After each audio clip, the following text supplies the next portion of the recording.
Welcome to the WEInvested podcast, where we teach you how to save and make more cash. Okay, so today on the WEInvested podcast, we have here with us Lane Kawaoka, the founder and CEO of Simple Passive Cashflow. He's also a 2018 official member of the Forbes Real Estate Council, and he currently controls over 3,500 units in over 8 states. Lane, what's going on? How are you doing today? Hey, thanks for having me, Wesley. Yes, sir. Yes, sir. Thank you for joining us. So I just kind of want to get straight into it, man. Real estate is a big topic and it's huge in the investment world. So just to let the people know, if you could let the people know how exactly you got your start in real estate. Yeah, so I bought a property to live in because I followed all the financial dogma they tell you to do, right? But because I was a young engineer working on the road a lot, I was never home, so I just decided to rent it out, and that was where I caught this bug. 2,200 a month was the amount for the rents, and the mortgage was 1,600. And to a young 20-something-year-old kid, that was a lot of beer money at the time. And I was like, shoot, if I just save up more money and buy more of these properties, I will be able to fire my boss and quit my day job. But yeah, I'm more of a buy and hold passive investor. I use the money from my day job to fund down payments. Don't wholesale, don't flip houses, don't do any of that more active stuff. Just buy and hold passive. For sure, for sure. And so you said the first way you got into it was pretty much house hacking? Yeah, I guess you could probably say that, or some people call it like accidental landlord. I didn't live anywhere. In fact, like for a few years, I just lived off the company dime and went from hotel to hotel. But yeah, that's how you start a fire, right? You got to suck it up, buttercup, and like just invest, take all that money and invest it. For sure, for sure. So what is simple passive cash flow and like how did you start that? Yeah, so Simple Passive Cash Flow got created in 2016, almost, I would say like 7 years after I started investing, because all my friends were asking me like, well, how do you buy all these properties remotely, like in Birmingham when I was living in Seattle? And they were like, you don't even visit the properties? What the heck, man? And I was like, yeah. So I was telling them how I did it. And friends are, right? They ask a bunch of questions and they never do anything. So I got really frustrated, and then I just was like, dang it, I'm just gonna like record this stuff before I forget it. So a lot of the first dozen podcasts were very tactical, like how do you buy a remote rental property? Who do you go? Where do you buy it from? Some of the numbers, rent to value ratios. Um, and that was kind of where it all started from there. Nice, nice. So how would you define passive cash flow investing? Yeah, passive cash flow investing is, the hard thing about passive cash flow is to get that wheel turning, getting the down payment for the property. But once you have it set up, you kind of focus on properties that meet that 1% rent to value ratio, where your income is going to exceed all the expenses, which include repairs, maintenance, paying a property manager to run it for you, and any other big expenses like vacancy coming up. And then just rinse, wash, repeat, do it again, create another passive cash flow stream after you acquire and save up more money. For sure. So when you're out here like buying these properties and analyzing deals, what specific criteria do you look for? Yeah, so like I said, the first thing is that rent to value ratio, which is a big thing. So we stick to properties at 1% or higher. So you find the rent to value ratio by taking the monthly income, dividing it by the purchase price. So something that rents for $1,000 a month divided by 100 grand, that's 1%. So that works, right? You get that, move on to step two, due diligence and etc. But if it's under there, like, a lot of places like California, you're lucky to find a property that's 400 grand, and the monthly rents is like 2,000. So that's 2,000 divided by 400 grand that's pretty much that ain't gonna work. It's 0.5%, no bueno. So that's kind of the big thing, and that anybody can do. They can go on Zillow, find out what properties are market price for. It's not gonna be the perfect resource, but it gets you close. So that's the main thing. Buy properties at cash flow. For sure, for sure. And so I was kind of doing some digging and research on you, and I saw that you had 3 personal rules of investing. So if you wouldn't mind sharing that with the audience and exactly what your 3 rules are. Yeah, I mean, a lot of people are like, oh, what do you think of like Bitcoin, or what do you think of like gold, or this or that? I mean, I always just tell them like, hey, the 3 rules are: number 1, it has to be leverageable, right? Like real estate is great because you get these Fannie Mae, Freddie Mac loans that are really subsidized, right? Nowhere in the world do you get this nice debt, government-backed debt, to pick up this stuff. They're almost begging you to do this. In fact, they are, right? Because they want to stimulate like workforce housing, and they want they need places for people to live, so they need landlords.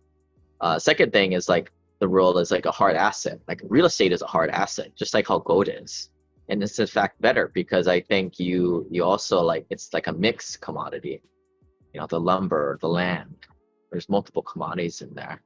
And then the third and probably the most important thing is it cash flows, right? It's not one of this like buy low, sell high type of things, but it's giving you cash flow and an income stream today that you could eat off of, right? It's the oxygen that you breathe. So there's very few things that hit on all 3 of those, like real estate, like Bitcoin. I mean, we could probably argue if it's a real asset or not, but it doesn't cash flow, right? It doesn't put food on the table.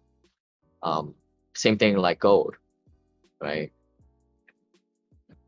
For sure, man. And that's the most important part to any business, man, making sure that it cash flows and produces income. Another thing that I saw you kind of touch on is turnkey properties. So if you could explain exactly what a turnkey property is. Yeah, so most people, they hear about real estate investing and like it's a little overwhelming, right? Just like any new thing, and especially when you're dealing with, you know, more than $10,000 of money, right? It can be very daunting.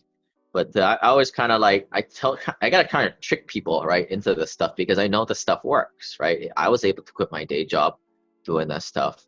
And the hardest thing is the first property. So the lower that barrier, there's things called turnkey rentals out there where, you know, rehabbers, they'll take crappy properties and they'll fix it up, put new plumbing, electrical, new flooring, new appliances, new roof, new HVAC.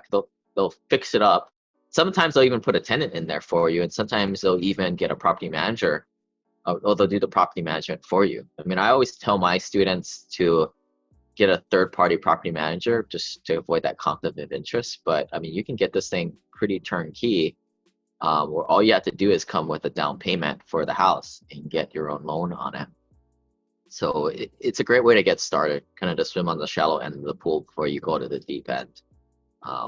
And it's how I got started, and luckily I did it. For sure, for sure. So with your company, Simple Passive Cash Flow, what's your target market or target audience?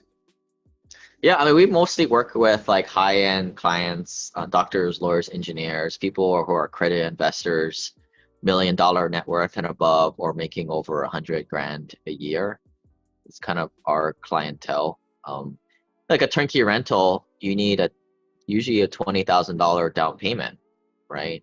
Like, so we work with people who have some money, right? Like because this is real estate investing. If you don't have money, you know, you can't invest. Sorry, you know, you got a money problem. And I'm not one to kind of teach about, you know, managing your debt. I mean, there's like Susie Orman, there's Dave Ramsey for that kind of stuff. But if you're good with your money, you got some cash liquid funds, and you want to kind of take it to the next level, this is what the wealthy do, right? This is what gets them onto a track of getting into larger deals, getting better tax benefits. And that's what it's really all about, getting into that arena.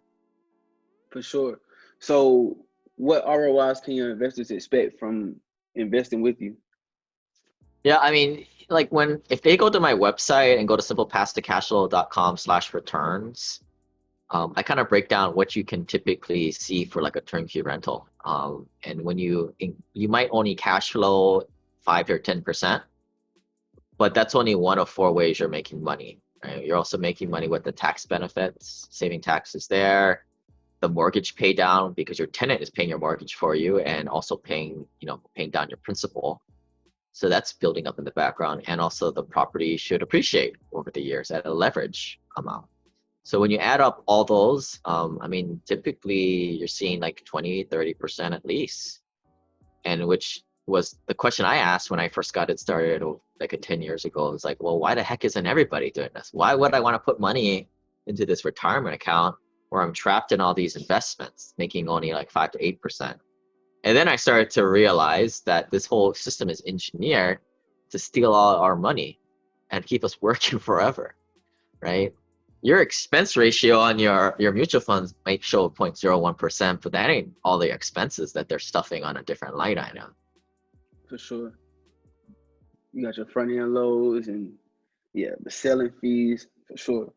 So well, a lot of them don't have that, right? I mean, they don't have that, but it's hidden within the P&Ls of the investment, right? Like all the marketing fees. For sure, man, for sure. So, with everything that's been going on with COVID, it's been a lot of, I guess, mortgage forgiveness and mortgage help. But I guess people are saying, I guess it's going around that January 2021 or the year 2021 is supposed to be the year of distressed assets. Basically speaking on the upcoming housing market crash. So how do you feel about that, and how will you use that to your advantage? I mean, I don't buy houses because houses are based off comparable sales, aka emotion, and what your unsophisticated neighbor bought it for. This is why I trade in more the commercial world where it's based off net operating income divided by a cap rate. That's the market price. It's all numbers based. So I'm sort of insulated from all that nonsense that happens on the residential level.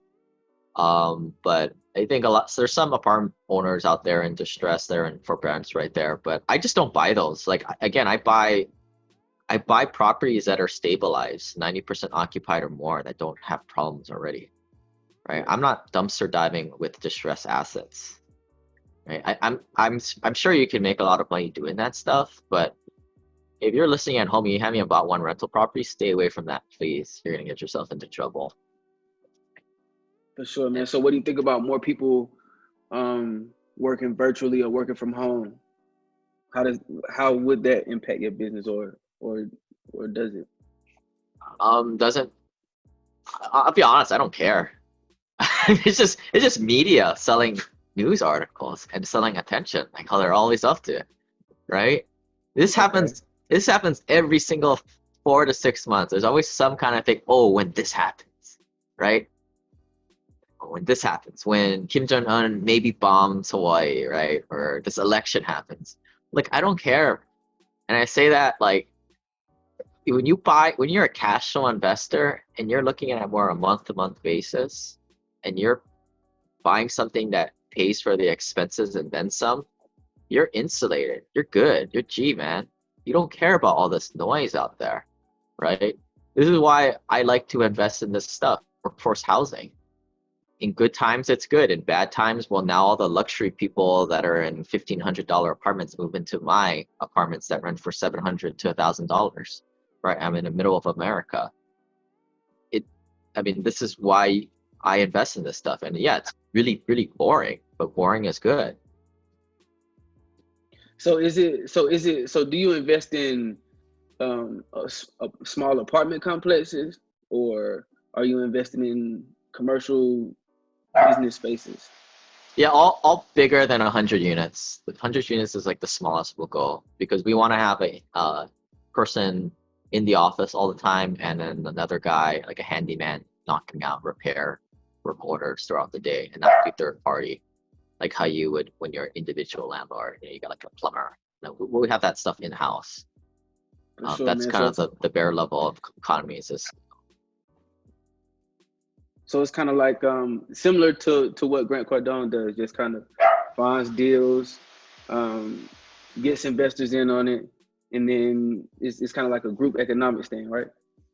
Yeah, except we don't buy as nice properties because they don't make sense. I don't know how he makes the numbers work. And we don't have huge acquisition fees, which is how he also makes the numbers work for him, right? Like, we align ourselves with our investors in very simple split schemes, where I think it's a good deal. For sure, man. And I work in an investment firm that kind of participates in some of these similar things. And I hear like a lot of people, they kind of get nervous once you hear these like 5 to 10 year marks of where you can't pull out your cash. So like you really have to go into these deals planning to park your money for, you know, a few years. So I mean, like, what are your thoughts on that? And when people come to talk to you about that, like, how do you kind of calm them down from those thoughts? Well, I mean, when people say that, I'm like, dude, this isn't for you, man. Right? Most of our investors are accredited. They don't care about 50 grand and need it, right? They should have a emergency savings account on the side, right? Yeah. I mean, on one side, I feel for like non-accredited investors because non-accredited investors don't have the ability to get into these type of deals. But they need it, ones that need it the most, right? Like, because they're stuck in like the Wall Street garbage, if not. Yeah.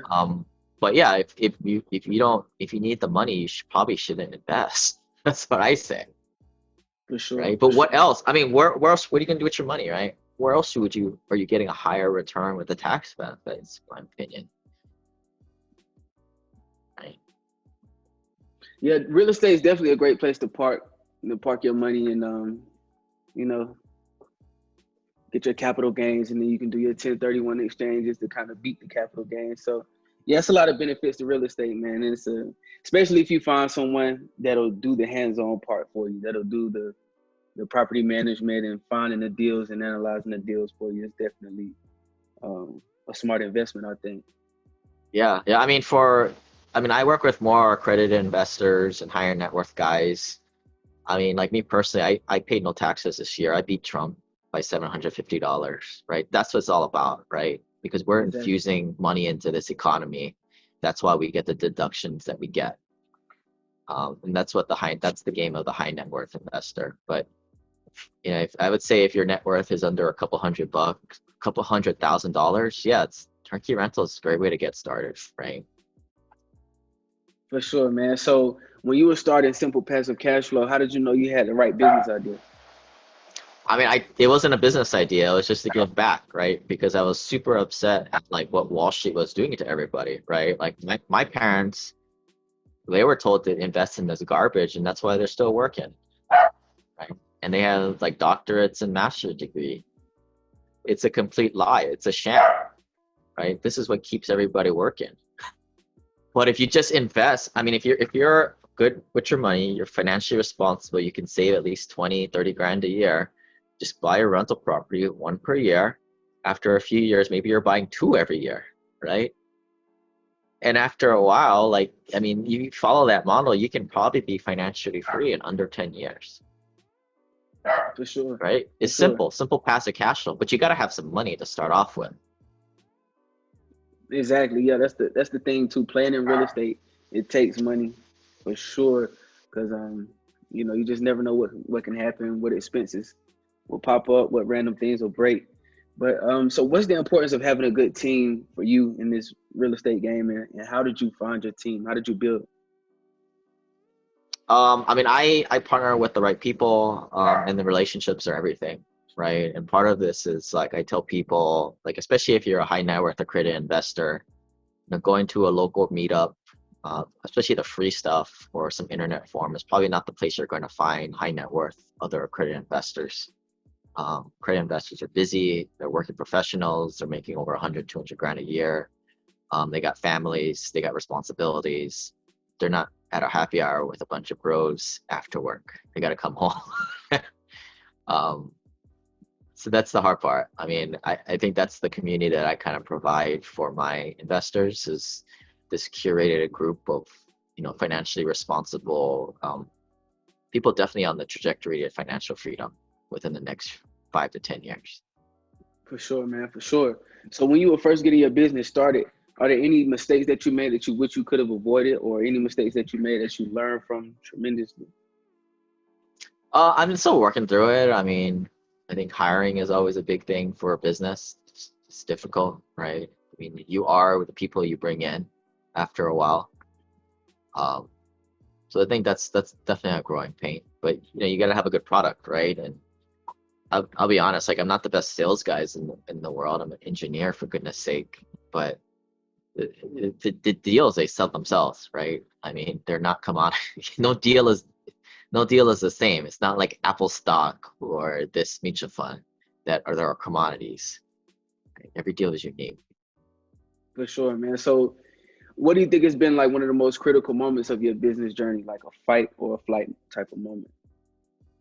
I think when I got to a point where I was able to make six figures just with my mastermind group, I felt like I was in a place where I could finally leave my corporate day job behind. The hard thing for a lot of corporate America working professionals making over 100 grand a year is that it's a lot of big void to replace, right? So you got to be very sure when you make that jump. You know, guy delivering mail making $45,000 a year, you probably should just quit, right? Because his highest and best use is probably somewhere else. But for some people, it's very different. So for me, that was a difficult decision to make. And how long did it take for you to, once you kind of got your business started, to feel comfortable enough to leave your 9 to 5? Well, I started investing in 2009, and then I finally quit my day job, I think 2018. So it takes a while, right? And this is the stuff that I do is I think is pretty low risk.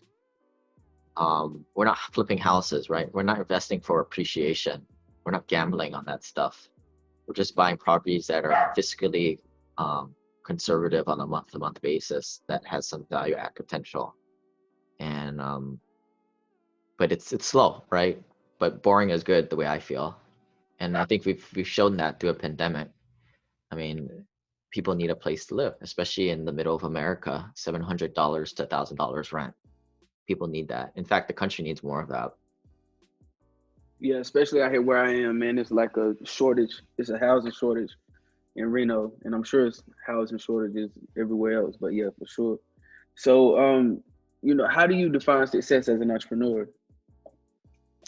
I mean, success as an entrepreneur, money is a big part of it, right? Money is not everything, but it sure makes life easier. And money gives you options. Money gives you the freedom to work where you want, with whom you want, when you want. So that's what I've kind of defined as financial freedom, and the business is a way of getting there.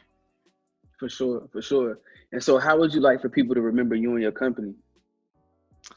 I would like to, I mean, the way I have it, I definitely monetize the high end with the masterminds, but not everybody's going to join that stuff, right? Some people just rather keep their money in their pocket and not jump in. That's cool. Well, check out the podcast. It's all free, right? I mean, hopefully it gets you on your journey, and if it works, well, then you're probably going to want what's the true currency in life, which is relationships, and that's what we have to offer. For sure. And can you kind of expand more on that? What do you mean you say you have I guess your commodity is relationships? Yeah, I mean, you talk to any high net worth investor or anybody who has cash flow coming in on a month-to-month basis on a magnitude of 10, 20, $30,000 passively every single month. You got your bases covered, man.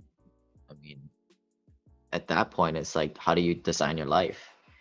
And a lot of people, yeah, they say they want to just, have all this fancy stuff, nice cars, good things to eat. But I think what people really want are relationships, and with the right people, right? Not just a bunch of rich friends, but the people that were along the journey with you, going into deals, cutting back in the beginning. That's you can't replace that. People will pay for that, in fact. For sure. I mean, just look at what is that, like the movies, right? With the guys he's got no friends, right? People pay for that stuff. They got trying to get married, needs a best man, Yeah. Yeah. Hey, so look, man, I'm seeing on these backgrounds that you have being displayed, different pictures and photos. I see you have some pictures with the bigger pockets, guys, man. So what's the story behind that? Yeah, I think, yeah, they did like a meetup in Hawaii, so that was there. But yeah, I mean, we're a little bit different than bigger pockets crowd. Normally they're into like wholesaling and flipping. Yeah. A lot of more active strategies. We're more passive, right?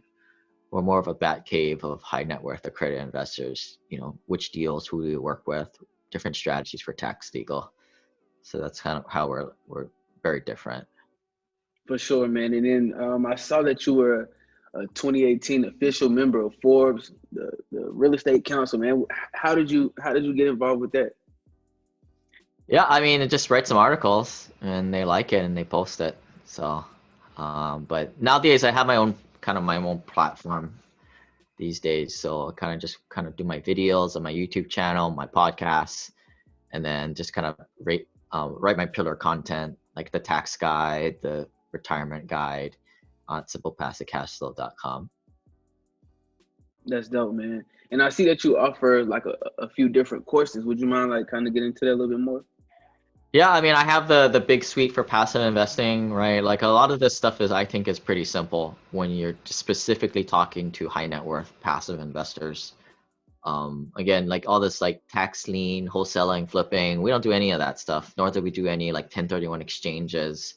To me, it doesn't make any sense with bonus depreciation, cost segregations. Um, the best practices are very simple, but the problem is there's so much noise out there, right? And without a family office consultant on your side navigating you through the darkness, it's very intimidating. And you can get wrapped up in this podcast and that podcast and what this guy's selling, that guy's selling. But what's really for you in your personal situation? Because every situation is different. So the e-course is a great mass education way to kind of for you to learn it. It's definitely a step below the masterminds that we have. Yeah, that's my second time hearing you, second or third time hearing you bring up the masterminds. So what exactly is the masterminds?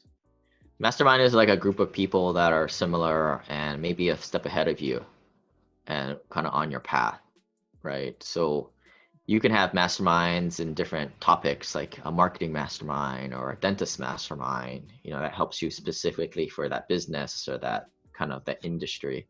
Our mastermind here is for high net worth passive investors. We got a lot of doctors, dentists, engineers, different business folks. Got some pilots too for some strange reason. There's a lot of people who like a lot of the discussions are very like you don't hear about this stuff in the cubicle world, right? Or from your coworkers. From your coworkers, it's like, oh, how do you, what age should you take your retirement or your pension? That's, what are we talking about? Like this nonsense. That's what your grandma and grandpa were talking about. And like we said, that doesn't work, right? Or buying a house to live in or investing in a retirement account. We don't do that stuff, right? We want all our money outside of the retirement account so we can get our tax deductions so we can pay no taxes today, right? Nice. So your network is your net worth. I agree 1000%, man. So are there any future projects or releases, anything that you want to announce? No, a lot of stuff I can't really share openly per SEC laws, but I would say, if you're trying to buy your first rental property, check out my first 12 podcasts were kind of all about picking up your first rental property. Obviously, as my net worth has grown, my strategies have changed, and so you can kind of follow the journey on the podcast. For sure, man. And before we wrap it up, just got a quick 3-question rapid fire game. If you're interested in playing. Yeah, here we go. For sure, man. First question: where's your favorite place to travel? I like to go to Japan. I like to eat sushi. Yeah, I don't think you can find a place that's as safe and as chaotic at the same time. Nice. So, what song explains your life the most? I don't know, man. Something True. without words. All right, what you like, Idiom or something like that? Yeah. It's great to get some work done. Yeah, for sure. Look, last question, bro. What's an amazing thing that you did that no one was around to see? Well, yesterday I paid no taxes for 2019. I thought that was kind of cool. Yeah. And what you did that through putting your money in real estate? Yeah, just putting my money in real estate, doing cost segregations to get the bonus depreciation coming back at me and getting those passive losses and using a real estate professional status designation to offset my ordinary income. Simple passive cash flow gravy train, man. Yes, sir. Well, Lane, thank you so much for stopping by and joining us today, man. It's been great. I've definitely learned a lot in this interview, man. Thanks again. Yeah, thanks, Wesley. Oh, wait, man, before you go, too, can you let the people know how they can find you on social media? Oh yeah, they can check me out at simplepassivecashflow.com, and then check out the podcast, Simple Passive Cashflow. iTunes, Google Play. Hopefully they're all in there. Awesome, man. Thanks, Lane.